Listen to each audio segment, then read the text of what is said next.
కాదు. అసలు నందీశ్వరుని యొక్క అనుమతి లేకుండా శివాలయంలో శివదర్శనం చేశారనుకోండి, దాన్ని శంకరుడు అంగీకరించారు.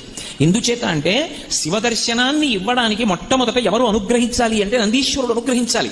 ఎక్కడి నుంచి వచ్చింది నందికా శక్తి శివపరివారంలో అంటే శిలాదుడు అని ఒక మహర్షి, ఆయన మహానుభావుడు. ఆయనకి ఒకప్పుడు ఒక విచిత్రమైనటువంటి కోరిక కలిగింది, నాకు ఒక కుమారుడు కలగాలి, కానీ అందరు పిల్లలు పుట్టినట్టే భార్య యొక్క సహాయము వలన నా తేజస్సు నా భార్య యొక్క శోణితము కలిసి నా భార్య యందు పిండముగా రూపుదిద్దుకొని ఏదో కొన్ని నెలలు ఆమె గర్భము ధరించిన తరువాత బయటికి వచ్చేటటువంటి శిశువు కాదు, అయోనిజుడు కావాలి.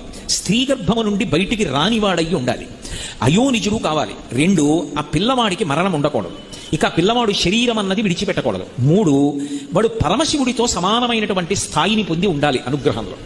వాడు ఆజ్ఞాపించడంలో కానీ అనుగ్రహించడంలో కానీ రూపంలో కానీ ముమ్మూర్తుల శంకరుడు ఎలా ఉంటాడో అలా ఉండాలి.